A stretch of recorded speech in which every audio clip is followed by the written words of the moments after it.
ভীষণ ভালো, ভীষণই ভালো লাগলো। নতুন এক্সপিরিয়েন্স, সেন্ট্রালের সরকারের কি কি ডেভেলপমেন্ট অফ ওয়ার্ক হয়েছে সেটা নিয়েই মেইনলি আমাদের ডেমনস্ট্রেশন ছিল। দেখে ইন্সপায়ার্ড হলাম যে আগামী দিনে আমরাও এই ভালো কাজগুলোর সাথে যুক্ত হতে পারবো এবং আমাদের সুযোগ থাকবে। আমাদেরও অনেক শিক্ষা হয়েছে। আমি মানুষের কাছে করজোড়ে জন্য ক্ষমা চাইছি বেইমান দেখে। আমাদের সিম্বলে তাদের আপনারা জিতিয়েছে, তারাই কিন্তু আজকে বিজেপি কোলে দোলা খাচ্ছে। খুবই ভালো লাগলো। মোদী সরকার যে কতটা ভালো তা আজ নিজের চোখে দেখলাম।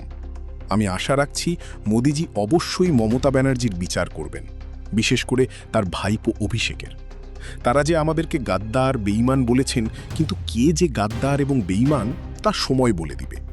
তাই যে এই যে কথাটা বলছি আমরা গদ্দার, আমি মনে করি যে আমরা অত্যন্ত সৎ, তাই জন্য ওই গদ্দারের দল থেকে আমরা বেরিয়ে এসেছি। আজকে এসে দেখলাম যে মোদী সরকার কতটা ভালো, নতুন অভিজ্ঞতা হলো।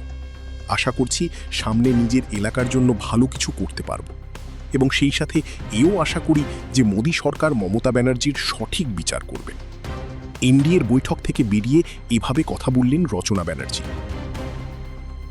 আপনারা যারা বেইমানরা গদ্দাররা, দুটো মাসও ধৈর্য ধরতে পারলেন না, এত তাড়াতাড়ি দলের সাথে বেইমানি করে চলে গেলেন। গদ্দার বলে একটা জবাব কি দেবেন তাকে? আমরা যদি গদ্দার হই তাহলে ওরা চোরের সাপোর্টার। আপনারা যারা বেইমানরা গদ্দাররা, দুটো মাসও ধৈর্য ধরতে পারলেন না, এত তাড়াতাড়ি দলের সাথে বেইমানি করে চলে গেলেন। ও কি বলছে না বলছে আমরা সেটার ব্যাপারে কোনো রকম মন্তব্য করতে চাই না।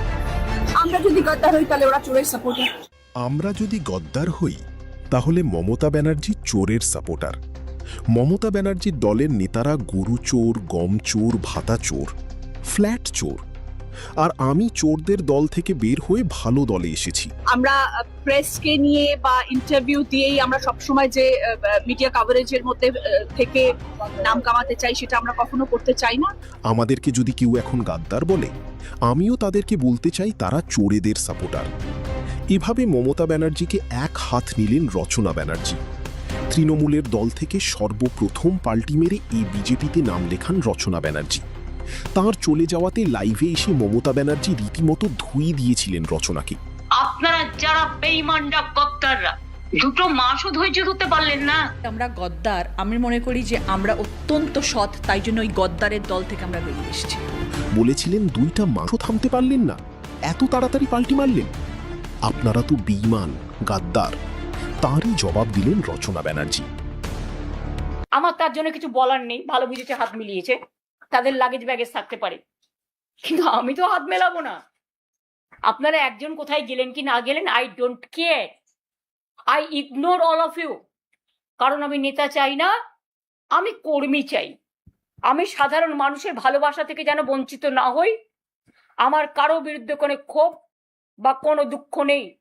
এবং মনে রাখবেন আর একটা কথা, আমি কিন্তু কখনো যেমন উতলাও হই না, আমি কিন্তু হাসি মুখে যে কোনো সংকট কাটিয়ে যাবার লোক। কারণ ছাত্র রাজনীতিতে আমার হাতে খড়ি এবং সংগ্রাম করাটাই আমার জীবন। সংগ্রামী লগ্নই আমার জন্ম হয়েছে, তাই সংগ্রামী লগ্ন যতদিন থাকবো ততদিন মনে রাখবেন এই সংগ্রামী লগ্ন থেকেই লড়াইটা করব।